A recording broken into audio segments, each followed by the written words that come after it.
let's talk about this. We've got the WWE's Night of Champions. It's the Blood Money pay-per-view again, right? We're over here in Saudi Arabia, and it's going to be packed, right? There's going to be, I don't know, 100,000 people this thing or whatever it is, right? It's going to be huge. Sports washing. It's going to be, yeah. It's going to be the fireworks, all the thing, right? They're going to make this look like a WrestleMania. That's what they do over here. So we're going to talk about it. We both admittedly don't necessarily watch the program well, but as Tom brought up to me, we're staking a claim that you don't have to. We can probably predict these reasonably well and not have to have ever even seen any wrestling at all since the last time we made one of these picks, I guess. All right, so let's talk about Tom. I got it up right now on WWE.com. It is Thursday night, May 25th. Hey. So things could change on the SmackDown. Intercontinental Championship, Gunther versus Mustafa Ali, Tom. This is Gunther all the way still, right? Boy, he's going to smack a hole in his chest. Unless. Nope. There's no unless. Nope. If we're going to move Gunther to the top tier, we have Mustafa Ali do something weird and crazy, and Gunther somehow maybe gets sidetracked onto something else by somebody else the next night on Raw, right? Not now. Yes, I think eventually that will happen, but not with fucking unless Mustafa DDP Ali's got some Light. kind of crazy story that he's convinced Triple H he can run with. Look, he's trying the dollar store version of DDP's, hey, everything's great, and that fucking sucks. And so, no. Didn't the New Day try to do that briefly as well, and that didn't? Yeah, no. Fuck that. Ain't, no. SmackDown. Walter's.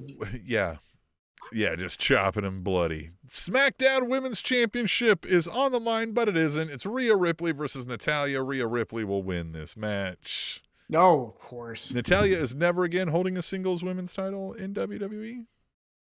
Yeah, easy. That the over under or what if they made a the secondary odds? Intercontinental level? Nope. Natalya gets one run with it. Nope. The workhorse title to try to set the stage. Nope.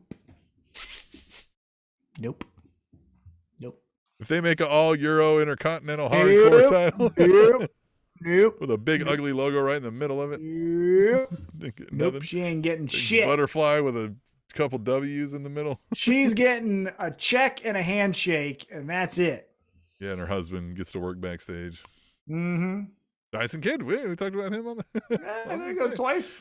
Raw Women's Championship is on the line. Bianca Belair versus Asuka. This is one, I mean, like, I could see it, but I don't think so. I think we're still rolling strong with Bianca Belair. Still the title. And how... Who watches WWE? Just... Have we not... So the SmackDown champion is on Raw, and the Raw champion is on SmackDown. We haven't switched those belts like we did with Becky and Charlotte. We haven't just changed the names of them. Yeah, we're just running with it. We don't have a women's Universal Champion and a women's WWE World Heavyweight Champion. Like, unless that's what they're doing. Unless someone says, "Hey, what the hell's going on here?" and then one of them says, "I can beat the other one," and then they unify it. That's the only way it happens. I don't think you got to unify it. I think you just like how they had the Universal Champion and a world champion for a long time. Then they unified it. Now they're going to have a universal and a world champion again. Oh, I get you. But, like, eliminating the names of it. Yeah, just eliminate the Raw and SmackDown portion of it. It's the universal. Yeah. It's the women's universal champion. Yeah, I like that. That's or you can come up with two different names that you don't have to start calling it women's and men's. Just come up with some other. You know, the Galaxy title. Like they fucking they're trying to rip off on AEW there. Yeah. All right. Becky Lynch versus Trish Stratus. It's interesting to me that Trish Stratus is like doing the edge run, right? It came out of left field for me of Trish Stratus does the veteran, several month run. I thought she was above that now. I thought she was like, an upper B+ list celebrity up there in Canada, Yeah, I mean, unless she just, I like the promos that she's doing, right? Where she's saying, I'm the most important person in wrestling. Like she says, I'm the most, not women, I'm the most important wrestler. Well, she has a believable surly attitude where I'm like, you actually look like you're actually pissed off about everything that you walk by. It's Becky. Yeah, is it Becky? Yeah, it's Becky. His glasses were weird on Raw. I saw a picture of that. You see that? Where they were fingers that were like. Yeah. Look, I don't want to. I'll get in trouble. And I'm trying to work at it because I know we want to be more popular and reach a bigger fan base. Right. But there are many comments I can work on breathing exercises with your therapist. Well, I'm working on just like not saying everything that comes to my mind because there are many comments I could make about the appearance of both Becky and Trish. We're building a filter. We're building a filter for Tom. Yep. This is progress. This is good stuff. But I fucking tell you what, no. Tom, the pillow, right? Remember you yell into the pillow. All right. So here we go. For this World Heavyweight Championship, that's going to be on Raw, right? It's going to be on Raw. We're going to have Seth freaking Rollins versus AJ Styles, right? Or did they stop saying that? And now we don't know, quote unquote, where this title's going. Did they stop saying that? No, I don't know. I don't think they have. But remember, they said it, and then all of a sudden they were like, and then here's all the SmackDown competitors. And it was like, well, wait a minute. You're not. What happens if SmackDown guy wins it? Which is what we got could happen here, right? Like they didn't even mix in SmackDown competitors with Raw competitors. They had brackets, right? It was a SmackDown side. Yeah. And they'll meet like it's the goddamn playoffs here. Seth freaking Rollins wins this. Okay, time out real quick. Don't call him freaking. Just the dumbest. Nope, we're not doing that. We're not calling Gunther. It's Walter, and we're calling him Seth Rollins. Yeah. It's Seth Rollins. All right. Seth Rollins is winning the World Heavyweight Championship. Yes. They're going to sing the song tomorrow or the next day on Raw or whatever, the next time they show up on TV.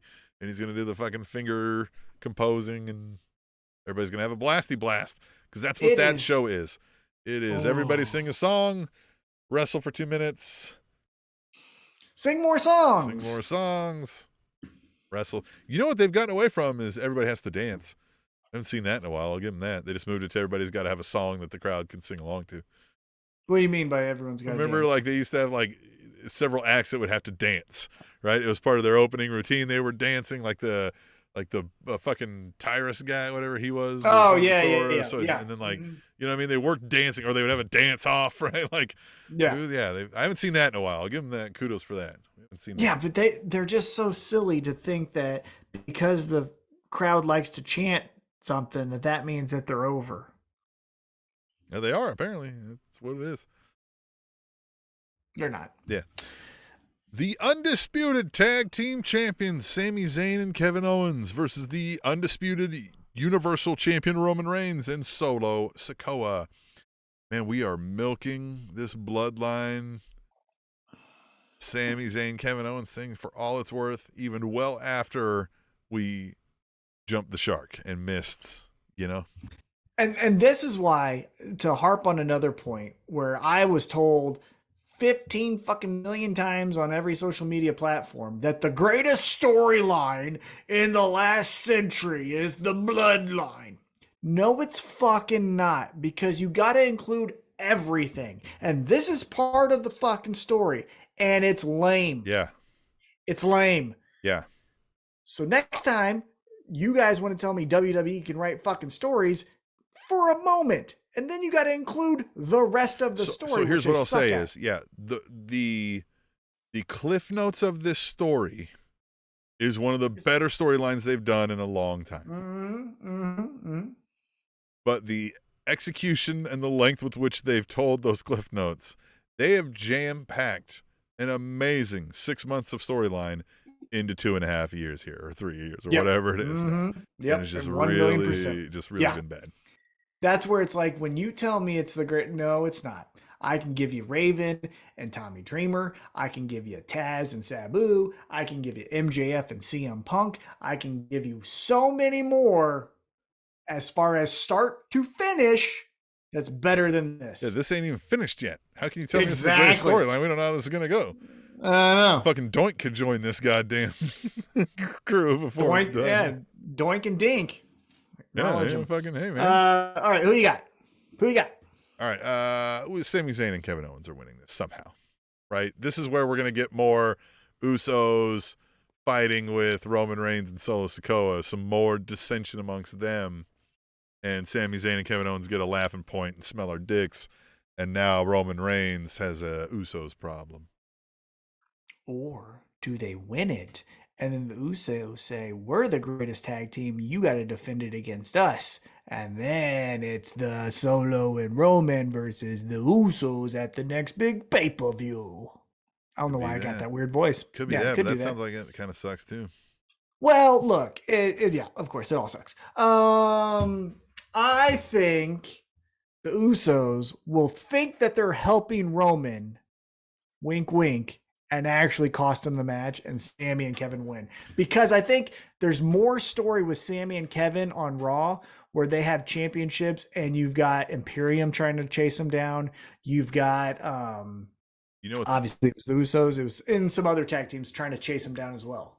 You know what's even better about that is, so they'll think they're helping Roman and Sola, and they accidentally help Kevin and Sami, but Sami thinks they meant to help him and Kevin Owens, and they didn't. And Kevin Owens realizes they didn't, but Sami is There's all hope. like tears of joy, like happy, and Kevin Owens like, you're an idiot.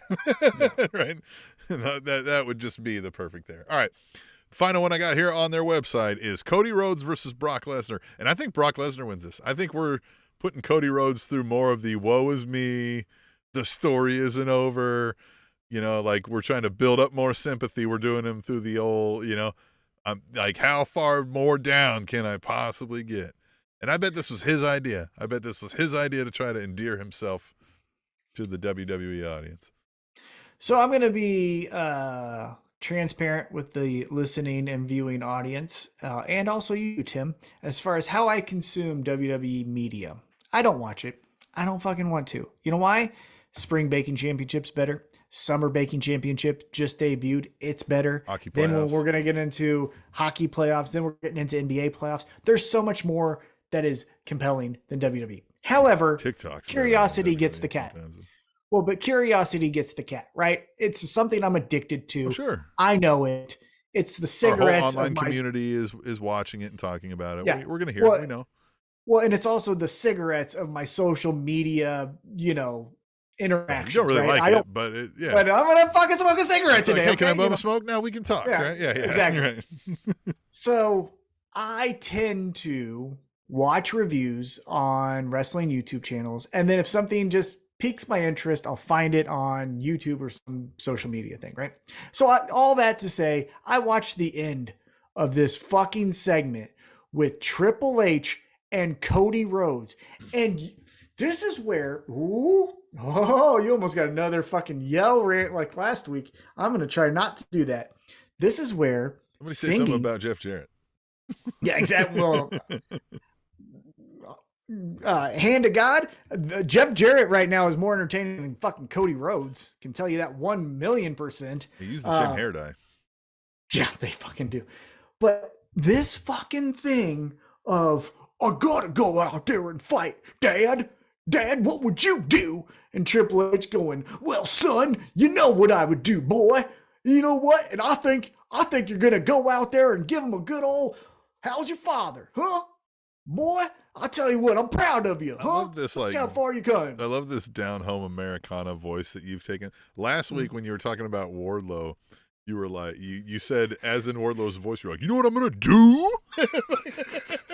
So, like, I don't know where you've adopted this, like, backwoods. But I love it. Cody. Yeah. With Cody. When it's dad and father. Yeah, of course. Yeah. Son of a plumber. But this whole fucking thing, and the I'm going to pat you on the knee, boy. And I tell you what, you go over there to that Saudi Arabians and you give them the Make your pappy proud. Yeah, you give them the old DDT, okay? That'll get that beast tamed. Okay? All you need is thunder two and lightning. Yeah. I tell you what, Brock Lesnar ain't tough guy. Look at his wife. All you need is Washington and Jefferson's son. Go bring him the power of America. Yeah, and then he tries to talk him up. Look at him. Look at Brock Lesnar. He ain't a confident man. Look at his wife. Looks like an interstate. No curves. Yeah. And that's what over there he got over there. You think he got any fight in him? He don't. And fucking it's lame. It's Cody Rhodes. And I get it. We all like to do the he's the corniest fucking dude in pro wrestling. The corniest. Oh, if you like Cody Rhodes, I don't like you. He's so this is what we've said before. I think even when he was coming back over to WWE, I said it then. The guy, and not even in, we've all had friends where it's somebody in the friend group where they thought they were the coolest thing and everybody liked him, but they were an obnoxious prick and nobody liked him. This is a little different. He thinks he's the coolest. Everybody likes him, but everybody's just kind of like, I mean, bro, I've identified without you. I've worked through my feelings. I've identified it. What he is. It's unearned arrogance. He walks around with the arrogance of a 16-time champion like he's Ric Flair. And, brother, you know how many times I've been down these roads? I can tell you the best hotels to stay at 1 o'clock in the morning in the backwoods of Atlanta, Georgia. Like, fuck you. No, you can't, first off. And second off, you haven't done anything. Cool. Yeah. He speaks of like a faux wise man, if I will, right? Exactly. Like, yes, right? Yes. It's unearned arrogance. Right. He's walking around like he's done stuff. Now, hold on. I want to clarify my comments because I know people are like, oh, you fucking. I understand the bet that he did with Dave Meltzer with the 10,000 fans and All In. I am not speaking about anything behind the scenes. As always, I need to clarify this comment. Everything I say as regards to these wrestlers is what I see on TV. I don't give a shit about anything that happens off of camera. So please don't write me and tweet me, well, don't you know he started AEW? Yeah, that's not what I'm talking about. I'm talking about the character that walks around like he's been 6-time WWE champion. That's the shit that's corny as fuck. And that's what, at least for me, I don't fucking like. He's so horny, man. Yeah. Well, just stiff. Do you get that too? Like he's just like, he just feels uncomfortable in his own skin. I almost feel, I'm like, man, Cody, are you all right? Like you're a therapist? Like I think like he loves his skin. I think there's a lot of mirrors in his bedroom. Yeah, but I think it's faux arrogance again, right? I think it's the I'm a narcissist because that's what I need to portray because people, you know what I mean? Like think that about me. Mm-hmm. Yeah, 100%. It's well, you know what? Flair in 87 had a mirror above his fucking bed, so that's what's getting installed this week, Brandy. Of the you know many what I mean? talents we have here at the Spanish Announce Table, armchair psychology has to be up there with one of the best things that we're good at, right? Like there's not many things we do well in many aspects of life, but yeah. But here, yeah, I got about 5 things I'm good at, and this is one of them. You know how many times I've a lot of them start with F. You know what I'm saying? Yeah, you know what I mean? Finger foods. Yeah, but no, it's just he's not it. He's not it, brother. I'm telling you. Maybe he will be with a different type of character, but man, miss me with all things Cody fucking Rhodes. But I think for this match, we keep telling the story ain't over. Cody's got to come back. And I think so he's going to overcome Brock Lesnar. And I think we're going to get Brock Lesnar squashes John Cena number 2 here. That's my guess because that's what I want to happen. I hope we get Suplex City 50 times and Cody Rhodes is still left there going like, why am I a failure at life? Maybe we will get some sort of new Cody Rhodes. Maybe he recognizes this and this is how he's going to get us there. That's my silver lining, hope for the best out of all of this. Is he's transitioning away from everything we've just said? Right. But I don't know. I will say, so I'm going Cody Rhodes. And this is the reason why I'm going Cody Rhodes is because I think that before they tore the pec muscle off of his body with him doing extra weightlifting on the day of a match. Yeah, but he did it on the day of a match. Yeah, were you going for a PR on the day of a match like that? It's, again, unearned arrogance. You thinking you're playing a part there, pal. But again, that's backstage. I'm not trying to say that, although that was shown to us on camera, so I can't talk about it. However, I think they had something planned that, hey, if he's good to go, in 2 weeks, we got a good storyline for him and Seth Rollins. And so as we mentioned, Seth Rollins, I think, is going to win the World Championship. That motherfucker needs a first title challenger, and what better way to go back to the well of Cody versus Seth? So that's what I think. Gross. Gross indeed, because it is.